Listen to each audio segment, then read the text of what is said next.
Hello, this is Shankar, and today I would like to talk about Rahu. Rahu in the Brigunari system. Now, what is Rahu? Rahu is a very misunderstood planet. Rahu आज के दुनिया में कलयुग में Rahu I feel is the most important planet, and without Rahu you cannot become a successful businessman, a successful politician, or even a successful bureaucrat. So Rahu is, let's first clear this myth. Rahu is a very, very, very important planet, and we should not debunk it the way we debunk it, and we get into things like Kal Sarp Yog, etc., etc. Now let us understand what is the basic Rahu जो है उसकी. What does Rahu represent? Rahu represents your chaya, it's a shadow, and nobody can, in this world, be away from shadow. अपने shadow से आप भी अलग नहीं हो सकते.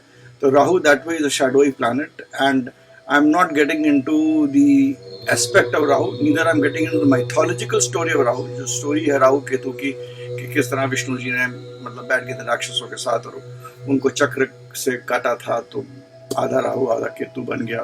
तो जो and also not getting into the astronomical fact that Rahu Ketu are not planets but they are points. But nevertheless, let's understand Rahu and Ketu are very important, and they do have an influence over us. What does Rahu represent in astrology? Rahu is the planet which represents research. Research and Rahu go together. Without Rahu, no research is possible. No deep research is possible without Rahu. Let's understand that very clearly. तो राहु के बिना research नहीं हो सकती है. Rahu is a planet which represents gates. जो सामने का गेट होता है वो राहु रिप्रेजेंट करता है. तो बड़ा गेट, छोटा गेट, आगे गेट, पीछे गेट, आपके राजपाट का गेट, आपका प्रेसिडेंट स्टेट का गेट, आपका ऑफिस का गेट, आपका घर का गेट. एंड गेट आपका जो दरवाजा होता है वो आपका बहुत ही महत्वपूर्ण होता है, और आपकी जो ख्याति है, आपका जो पद है, या position is all represented by gate. So Rahu represents gate. Rahu represents everything which is there in the air. It is spectrum. Anything which is dealing with communication, that is communication is dealt by waves. और voice travels in the waves में. Voice travel करती है एक जगह से दूसरी जगह, तो ये वेव्स के थ्रू ट्रैवल करती है. तो that is represented by Rahu. Anything which is there to do with spectrum, waves, wavelength, ये सब राहु से होता है. तो क्वांटम फिजिक्स जिसे कहते हैं, उसका जो मेन द क्वांटम फिजिक्स का मेन जो प्लैनेट है which is about quantum physics is Rahu. Rahu also, to a very great extent, is X-ray, by which you are getting cured. The radioactive waves by which cancer is cured. But the laser beams by which a lot of cures happen. That is Rahu. Rahu is also Chamta.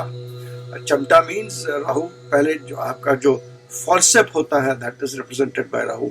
So पहले ज़माने में जो कहते थे forceps का बच्चा हुआ है कि हमने इसको चमटे से निकाला. That is anything which is going to happen if a child is going to be born और वो बचेगा because of some medical intervention, that is represented by Rahu. Rahu represents our गड्ढा, जो नीचे के गड्ढे बनते हैं. And गड्ढाs are very important in the sense कि during war you need to make गड्ढाs and go in them. They also represent a lot of hollow things. Both positive and negative hollow things are represented by Rahu. Rahu also represents your spirit to fight, your spirit to go ahead. Rahu to some extent is also represented by elephant.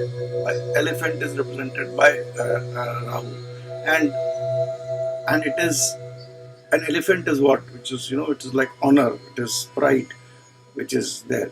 Rahu represents vehicles. Big luxury vehicles are represented by Rahu. The world of luxury, the film industry, the industry जिससे कि अब shooting होती है, जितना भी आदमी का mythology होता है, जो मिथ है, मतलब फिल्म में आप पर्दे में आप मूवी देख रहे हैं, it is actually not happening. It is been made by means of camera, it has been made by means of photography, it has been made by direction, production. ये जो पूरा illusion है जो film create करने का, that is represented by Rahu. The film world is represented by Rahu. So please understand that. Anything which is luxury, जो luxury होती है, जो अपने पास धन होता है, especially आज की तारीख में when people have all kinds of money, you know, the money which is unwarranted, which you make by speculation, which you make by shares, which you make by जो आपको ट्रेडिंग ऑफ शेयर से मिलता, एकदम से आप करोड़पति अरबपति बन जाते हैं, चाहे वो ट्रेडिंग कमोडिटीज की हो, चाहे वो ट्रेडिंग किसी और चीज की हो. That is represented by Rahu. So Rahu represents all that. Rahu represents also represents sex also to some extent, but it doesn't represent normal sex. It represents unconventional sex. So that is represented by Rahu. If it is expected, unexpected, and certain planets are with it, it also represents perverted sex. So Rahu represents sex and unconventional sex. And also today Rahu represents the media. It represents communication. It represents me talking to you. This computer is represented by Rahu. The waves by which this computer functions is represented by Rahu. The chip which is in the computer is represented by Rahu. The sand by which these chips are made are represented by Rahu. The nuclear war, the nuclear physics, the constructive part of it is making power. The destructive power of it is by, engaging yourself in war is represented by Rahu. Some very unconventional medicines are represented by Rahu. Even some unconventional diseases like the COVID-19 which is happening today, and the cancer which happens is also represented by Rahu, and the cure is also represented by Rahu. So I can go on and keep on explaining you what all Rahu represents. Rahu represents the night part of our रात्रि का जो time होता है वो Rahu represent करता है, especially after 12. That is the time which is represented by Rahu, and that is the time when most of the work happens. Rahu also represents people who are in smuggling, the people who are thieves. That is represented by Rahu. So Rahu represents all those people. Now whether today everybody is doing something which is not correct, but that is represented by smugglers, thieves, things that are done at night, the dances, the bars, and so on and so forth is all represented by Rahu. So now after this is, अभी मैं संक्षिप्त में बताया आपके राहु के बारे में, and it has taken me about 8 minutes to tell you all about Rahu. So this is all what Rahu represents. So how can this planet be not an important planet, and why do we debunk this planet? The importance of this, and we have to understand Desh Kal Patra. In our आपका जो रामचंद्र जी का time था, जब मर्यादा पुरुषोत्तम था, rules बनाए जाते थे, तब साधु मुनि और ऋषियों को बहुत अहमियत दी जाती थी. And they were represented by Jupiter. They used to advise the king. राजा को आके बताते थे कि भाई आप आइए, बैठिए और आप धर्म का काम करिए, ये सही काम है, ये गलत काम है, ये वेदों में लिखा है, ये पुराणों में लिखा है. तो उस टाइम गुरु को बहुत इम्पोर्टेंस दी जाती थी. और वो गुरु कौन होता था? वो अपने साथ ऋषि मुनि जो कुटिया में रहते थे, मेरे ख्याल से वो ऋषि मुनि वो होते थे, रिसर्च एंड डेवलपमेंट भी करते थे, तो वो जुपिटर को एक्सपेक्ट करते थे. That is why they were given lot of importance. And Rahu was the negative part of it. Rahu was perhaps Ravan who had the aeroplane which it had taken from, people say, from Kuber. It had all the nakshatras under its control. It had a lot of wealth. The idea of living was to enjoy life. So that was perhaps the Rahu part of it, but they were also very powerful. Now today I don't know who is Ram and who is Ravan. We really don't know. Similarly, you have Krishna, who was a part of the Chandravansh, who was a part of Ram was Suryavansh and Krishna was Chandravansh, and Krishna said, break the rules. अब rules ठीक नहीं है, rules को तोड़ो. So this whole thought of breaking the rules and making new rules was Rahu in play. I mean, it told Karan निहत्था था तो मार दो, भीष्म पितामह के सामने किसी को खड़ा कर दो तो भीष्म पितामह ने they all followed some rules, but Krishna said, let's break the rules because the rules, उन रूल्स से हमें फायदा नहीं हो रहा था, कुछ सोसाइटी खराब हो रही थी उन रूल्स के कारण. So that was also the play of Rahu somewhere in the whole scheme of things, you know. So I'm just trying to explain. I'm not saying that Krishna was Rahu-like or something, but as a human being, these are the activities of Rahu. Rahu says Rahu is a rule breaker. Rahu says these rules are not right. Now, whether he breaks the rules to do the right things, whether he breaks the rules to do the wrong things, you have to see it in your chart. But Rahu believes in breaking rules. And breaking rules में आपको advantage भी दिला सकता है, आपको पैसा भी दिला सकता है, आपको मान भी दिला सकता है, आपको इज्जत भी दिला सकता है, आपको बड़ी चीजें भी करा सकता है. So the breaker of rule is not negative. So Rahu believes in breaking of the rules. So that is what Rahu is all about. Rahu believes in अपने अलग सोच, अनकन्वेंशनल सोच, कि आदमी एक ढर्रे में चल रहा. नहीं, हम ऐसा नहीं सोचते हैं. हम दाएं सोचते हैं, हम बाएं सोचते हैं, हम आगे चलते हैं, पीछे चलते हैं. तो वो भी राहु देखता है. So Rahu today is an important planet. So and today Rahu also represents foreigners. India they say Rahu represents foreigners. So who are the foreigners? The people in the US. They are more successful. We try to deploy them. We try to imitate them, right or wrong. Yes. So in the material world, Rahu also represents foreign things, foreigners. That is also a foreign land. That is also represented by Rahu. So now let us understand that Rahu is not a planet which creates problems. Now a lot of people debunk कि सब planets Rahu और केतु के बीच में आ गए, जो इससे कुछ नहीं होता है. It is just a method that today's pundits are using this to make money. You have to see who are the depositors on Rahu और केतु. अगर राहु केतु के बीच में प्लैनेट्स हैं तो राहु और केतु, मेरे हिसाब से, राहु का हम बात करें, केतु की बात नहीं अभी कर रहे हैं. Rahu is a neutral planet. It absorbs, जिस घर में बैठा है उसकी शक्ति को एब्जॉर्ब करता है, और जिसके साथ बैठता है उसकी शक्ति में एब्जॉर्ब करता है, और जो चीजें मैंने बताई हैं उनको वो उत्तीर्णता से वो फल देता है. जितनी चीजें बताई, हर चीज तो राहु देता नहीं है, हर आदमी को वो चीज देगा नहीं. तो राहु जिस जगह बैठा है, जिसके साथ बैठा है, और जो उसका लॉर्ड है, उन चीजों के क्षेत्र में वो आपको रिजल्ट देगा. और उसमें आप नक्षत्र लॉर्ड भी देखिए कि नक्षत्र लॉर्ड क्या है. तो उन चीजों के रिजल्ट्स में आपको राहु जो है आपको ज्यादा, मतलब आपको उस हिसाब से रिजल्ट्स ज्यादा देगा. राहु के जितने भी नक्षत्र आपने देखा है, सब में शिव जी का बहुत रोल होता है. It has nakshatras have got a role of Shiva, and Shiva is a person who gives but also takes if it is not used properly. So Shiva वरदान देता है, बहुत चीजें देते हैं Shiva. It is and the idea of Shiva is understand कि there cannot be construction. मतलब कुछ भी चीज बन नहीं सकती है जब तक डिस्ट्रक्शन नहीं होता है. जब डिस्ट्रक्शन होगा तभी कंस्ट्रक्शन होगा, चाहे वो दिमाग में हो, चाहे वो दिमाग के बाहर हो, चाहे वो किसी और क्षेत्र में हो. सो बिना डिस्ट्रक्शन के कंस्ट्रक्शन नहीं देता. जितने भी नक्षत्र राहु के हैं उनमें अगर आप अद्रा है, बाकी नक्षत्र आप देखिएगा, उनमें शिव जी का बहुत रोल है. क्योंकि I can not make a very big video, so I have to reduce it. Otherwise you have to understand this whole concept of Rahu in that sense also. Rahu also represents your grandfather in Brigunadi. Rahu represents your grandfather, your grandparents. Rahu in a way also represents your DNA.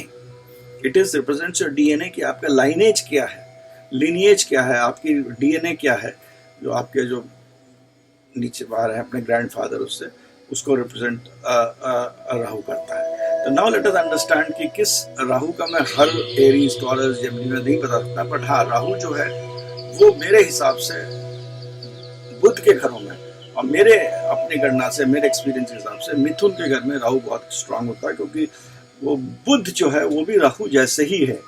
बुध जो है बहुत चीज़ों का कारक है. बुध आपका बुद्धि का कारक है, बुध कोश का कारक है, बुध एक कुमार है, बुध एक आदमी है जो कि भाला लेके भाग रहा है. बुध घोड़े को भी दिखाता है कि जल्दी में जो है. बुध इंटेलेक्ट का कारक है, बुध थिंकिंग का कारक है, बुध फाइनेंस का कारक है, बुध छोटे बहन का कारक है, बुध छोटी कन्याओं का कारक है. तो बुध के भी बहुत सारे कार तत्व हैं और बहुत सारी मटेरियल चीजों को बुध गवर्न करता है। और बुध के जो नेचर होता है वो भी जल्दी करने का नेचर होता है। राहु का नेचर होता है उसको बूस्ट देता है, तो जब भी मतलब उसको और बड़ा कर देता है, मतलब it's like a Kumar 100 kilometre per hour की स्पीड पे भागता है। And also if it is supported by other planets it does good. तो मेरे हिसाब से मिथुन में जो है, और मिथुन वेव लेंथ वगैरह, जो स्पेक्ट्रम, कम्युनिकेशन, इन सब का भी कारक होता है। तो राहु बुध के घर में मेरे हिसाब से बहुत ही अच्छा होता है, एक्सॉल्टेड होता है। Rahu is also very good in Gemini, that is Budh का जो घर है वहाँ एक्सॉल्टेड मैं मानता हूँ। Rahu is also good in Virgo, तो वो बुध का दूसरा घर है। मगर वहां पर राहु जो होता है वो अंदर समेटने की कोशिश करता है, स्ट्रेटेजिस्ट बनता है कि मैं किस तरह स्ट्रेटेजी करके मैं धन कमाऊं, या जो भी चीजें बुद्ध को बताते हैं उसको स्ट्रेटेजी के अंदर करता है। इट इज मोर इंटरनलाइज, अंदर की तरफ सोच के करता है। जब राहु मिथुन के घर में होता है तो बाहरी ज्यादा होता है, तो इट्स लेकिन एक तो बाहर की तरफ, एक अंदर की तरफ ज्यादा होता है। Rahu is also strong in the houses of शुक्र, मतलब आपके जो शुक्र के घर में राहु अच्छा होता है, क्योंकि राहु शुक्र के जैसे है। Lot of things like money, luxury, sex, wealth, इन सब चीज़ों का भी कारक है और इन सब चीज़ों को बूस्ट करता है। तो उसको अपना एक रिलेशनशिप दिखता है जो बहुत अच्छा दिखता है। अब हम आते हैं कि राहु के बारे में हम आपको, आई कैन नॉट, इतना टाइम मेरे पास नहीं है इस वीडियो में कि मैं एरीज, टॉरस, जेमिनी सब में राहु कैसा, बट राहु किन घरों में, अपना बुध के घरों में, शुक्र के घरों में अपने आप को बहुत अच्छा महसूस करता है। और राहु जहाँ भी पत्री में अगर आप देखें राहु और केतु अकेले बैठे हैं और केंद्र और त्रिकोण में है, वो पत्री के लेवल को बढ़ा देते हैं। They increase the level of the horoscope. If Rahu and Ketu are sitting alone and they are in केंद्र और त्रिकोण के अंदर है, वो पत्री के इमीडिएट चाहे कुछ भी उसको लेवल को बढ़ा देंगे। राहु केतु अगर इधर है, अकेले हैं और उनके अराउंड सारे प्लैनेट्स हैं और राहु केतु बैठे हैं, तो आदमी को एकदम से कुछ पीड़ा देंगे। कुछ कार्मिक डेट होता है जो कि देता है राहु, कि एकदम से आदमी को पैदाइश के टाइम प्रॉब्लम करेगा, एकदम से एक सडन प्रॉब्लम करेगा, उसको आदमी टाइड ओवर करता है और फिर एक अच्छी लाइफ लीड करता है। एंड राहु केतु के अराउंड जब भी प्लैनेट्स होते हैं तो आदमी की रिस्पॉन्सिबिलिटीज थोड़ी ज़्यादा होती हैं और 42 ईयर्स के बाद हरदम वो देखेगा वो संपन्न होगा। जब भी, जिसको आप काल सर्प योग बोलते हैं, तो there is nothing as a kaal sarp योग, उससे डरना नहीं चाहिए। ये एक मेरे ख्याल से मैं किसी के, मतलब ये मेरा अपना खुद का ओपिनियन है and I don't want to get into any controversies, but kaal sarp योग जैसी कुछ चीज़ नहीं होती है। 42 के बाद आदमी वो अच्छा ही करता है जिनके हॉरोस्कोप में काल सर्प योग है। चाहे वो भिखारी हो, तो अगर वो 10 रुपये कमा रहा है तो वो 42 के बाद वो 1000 रुपये कमाएगा, you know, so anybody, so that is how we deal with it. Now, so इसको छोड़िए, now let us come to other things। इसके बारे में आदमी की चर्चा करते हैं गुरु और राहु। अरे बाप रे, गुरु राहु साथ में है तो आदमी को कहते हैं चंडाल बन गया। अरे भाई, क्या चंडाल बनेगा? चंडाल कौन होते थे? चंडाल का क्या काम होता था? याद है क्या? तो गुरु और राहु जब भी साथ में होंगे, मान लो गुरु आपके, राहु पीछे है, मतलब गुरु के आगे राहु है, तो राहु जो हरदम दृष्टि पिछले घर में देता है, क्योंकि बकरी प्लैनेट है, ये पीछे जाता है। एंड कोई भी प्लैनेट जो होता है वो हरदम एक मूवमेंट में रहता है, कोई भी प्लैनेट स्टैटिक नहीं रहता। आपकी बर्थ चार्ट है वो ये दिखाती है कि आपका बर्थ के टाइम आप अपने साथ इतने संचित कर्म लेके आए हैं, और जो बैलेंस ऑफ दशा में जो आदमी पैदा हुआ है वो आपको बताते हैं कि आप अपने साथ कर्म मोटा मोटा, ये भी एक अलग सूत्र है जो मैं आपको बता रहा हूँ, मोटा मोटा what is he getting with him. Suppose you are born in kark lagna and your balance of dasha is Mars, and Mars आपका एग्जॉल्टेड है, तो आप समझ लो आपकी लाइफ अच्छी रहेगी, क्योंकि राजयोग कारक प्लैनेट है, मंगल की बैलेंस की दशा है। आपका ये समझ लो आप अपने साथ कुछ अच्छे कर्म लेके आ रहे हैं, कुछ अच्छा लेके आ रहे हैं, आप काफी राइज करोगे। तो इसी तरह बैलेंस और दशा जो होती है वो आपको बता देगी कि आपके साथ क्या कर्म के आप क्या लेके आ रहे हैं। तो गुरु राहु के साथ कोई ये नहीं होगा कि आप चंडाल बन जाएंगे। मान लीजिए गुरु है, उसके आगे राहु है, तो राहु पीछे, तो गुरु को वो गुरु की तरफ जाता है, राहु जो है वो गुरु की तरफ जा रहा है, तो राहु गुरु को मतलब कर रहा है। तो उसमें क्या होगा, जो चीजें मतलब आपके लिए नेगेटिव क्या हो सकती है, पॉजिटिव क्या हो सकती है। जब भी गुरु और राहु साथ में होंगे तो आदमी को ये टीचर बनाएगा और किसी अनकन्वेंशनल सब्जेक्ट में टीचर बनाता है। ऐसा आदमी साइंटिस्ट बनेगा बट थोड़ा सा हट के काम करेगा। ऐसा आदमी की थोड़ी सी अनकन्वेंशनलिटी रहेगी in terms of his initial जो उसका उसके जो अपना धर्म जो होगा, जिसे कहते हैं धर्म को निभाने का तरीका may not be as per the written philosophy of the family कि फैमिली में ये धर्म इस तरह करना। वो कहेगा नहीं, मेरे लिए ये धर्म नहीं है, मेरा धर्म तो ऐसे ऐसे करना है, मेरा analysis of things are this. So this is what is the Guru Rahu which does. But गुरु राहु जब भी साथ होगा आप देखेंगे वो आदमी किसी अनकन्वेंशनल तरीके से अपना बढ़ेगा और अपनी एक पदवी प्राप्त करेगा।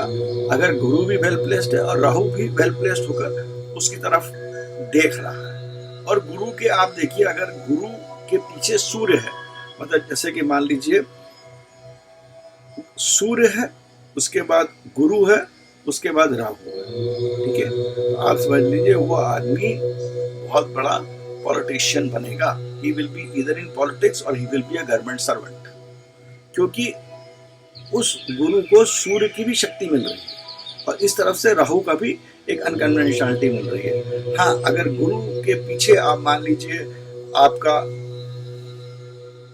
बुध है तो वो एक अलग तरीका मतलब करेगा, but it again will not B negative. गुरु बुध आपस में दुश्मन है तो कुछ चीजों के लिए खराब होंगे, बट उसमें भी हो सकता है वो आदमी जो है एक वाइज आदमी हो और बहुत ही रिसर्च वाला आदमी हो, रिसर्च के अंदर जाए। तो इस तरह में देखना है कि बुध गुरु के पीछे कौन सा प्लैनेट है जो कि करेगा और राहु के साथ कौन सा प्लैनेट है वो देखिए आप, क्योंकि उसका भी एनर्जी लेके वो गुरु को करेगा।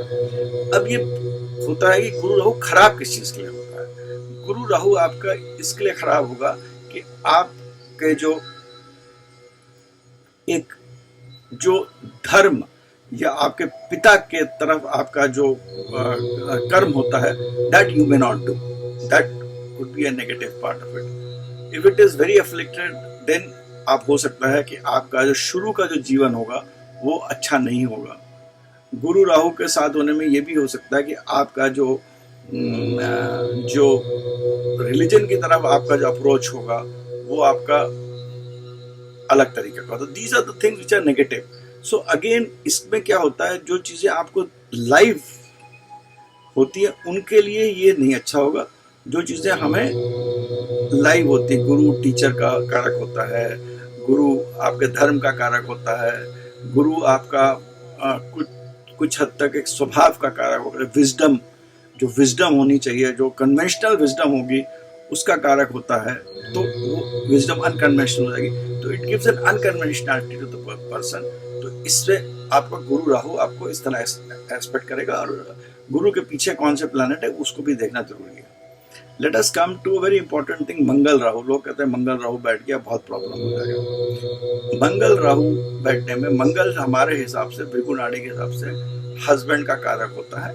मंगल और राहु का साथ होने में, जब राहु होगा, मंगल भी उग्र स्वभाव का है, राहु उस उग्र स्वभाव को एग्जैजरेट कर देगा, तो आदमी का जो स्वभाव होगा, टेम्पर होगा, वो ज्यादा होगा। अब डिपेंड करता है कौन से हाउस में है, कौन से साइन में है और इसके आगे पीछे कौन से प्लैनेट। अगर मंगल के पीछे मान लीजिए सूर्य है तो it will increase the power of this उग्र स्वभाव and his method of talking, his एक एरोगेंस होगा, एक सरकाज़म होगा उस आदमी में।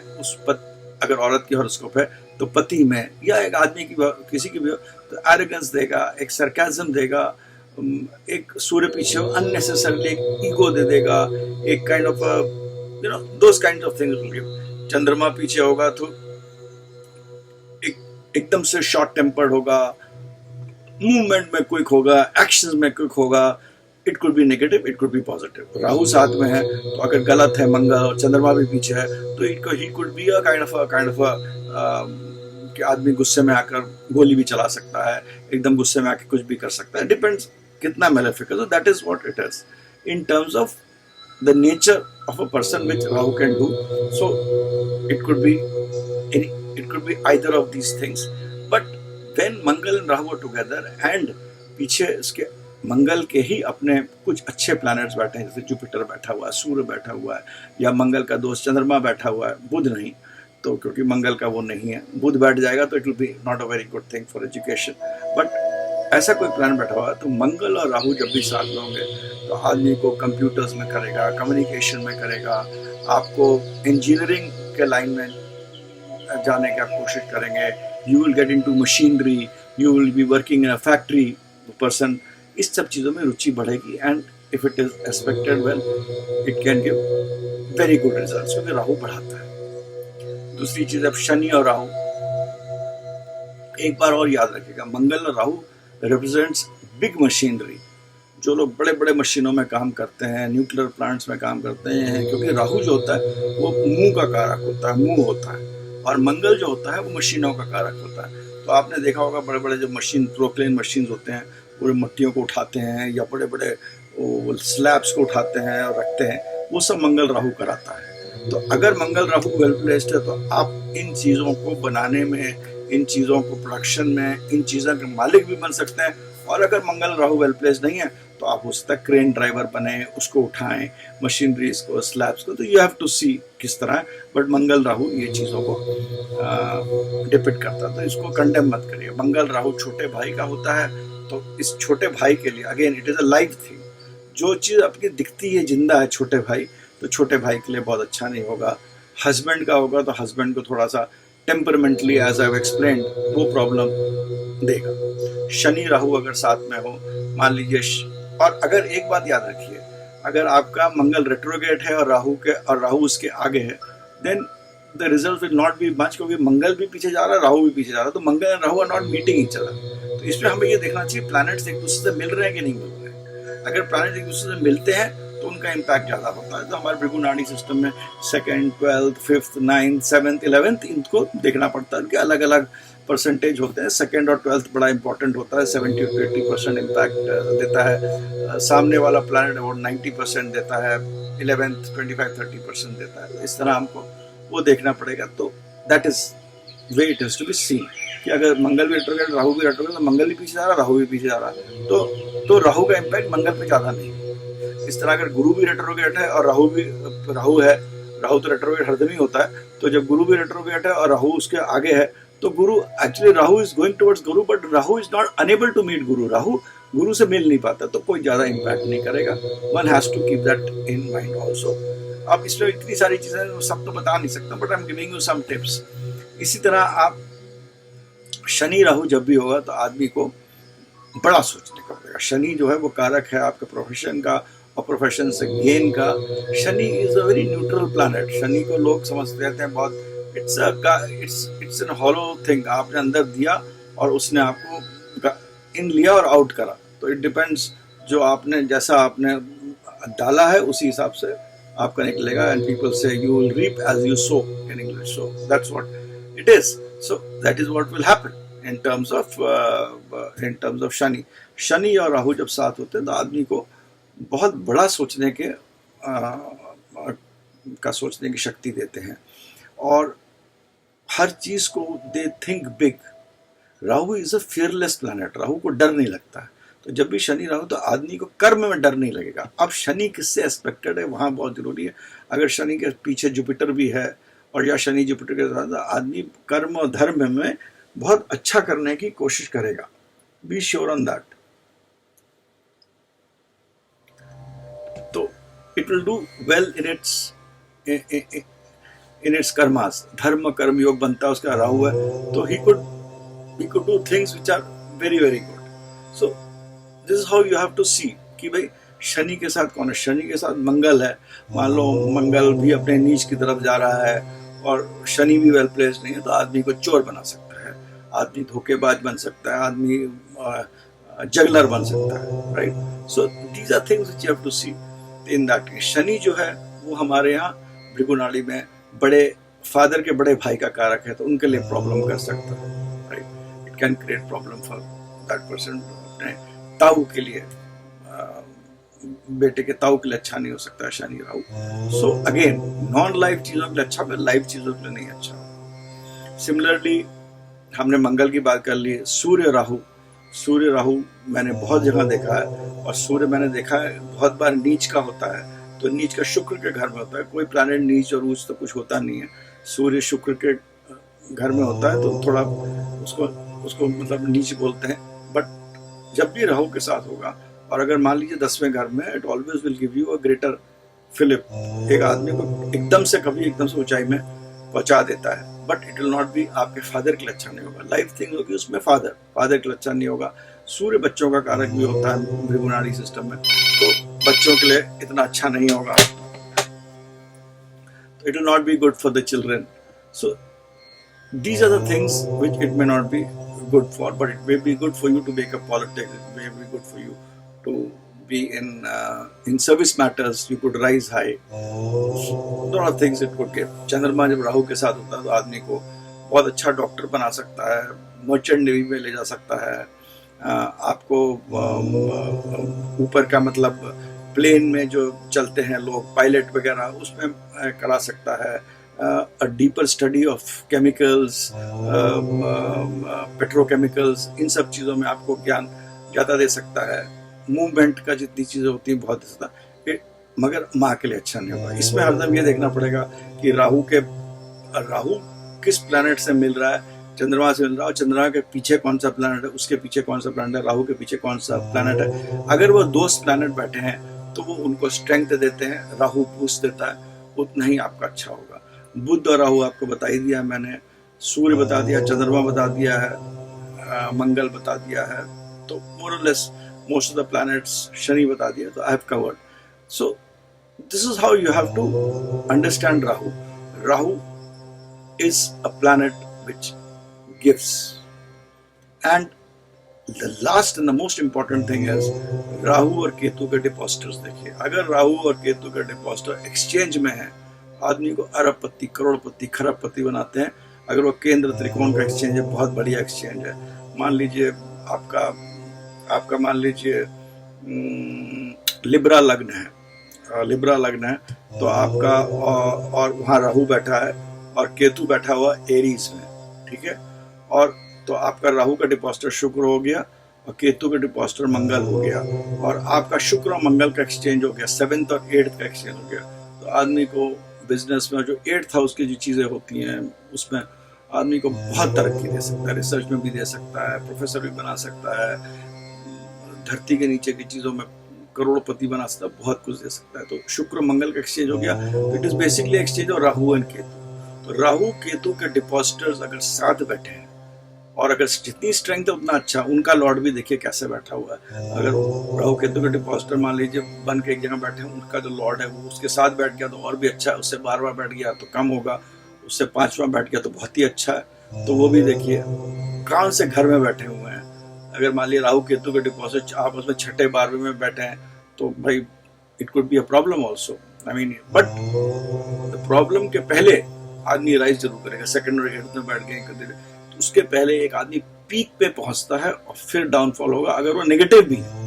सर, राहु केतु डिपॉजिटर्स के अगर वो एस्पेक्ट में है एक दूसरे के, मतलब आमने सामने है, एक्सचेंज में है या साथ है, वो horoscope is a very very powerful horoscope, and this theory can be tested because they are karmic planets, they complete your karma cycle.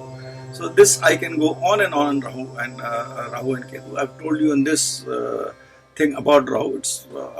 It's a बड़ा बन गया है 34 मिनट का. Sorry for that. And अगर आपको ये अच्छा लगे तो please let me know. You can contact me at connectingminds@gmail.com. And this is. I'm tired now. I'll sign out. Thanks for listening to me. If you listen to the whole video, very good. Bye bye.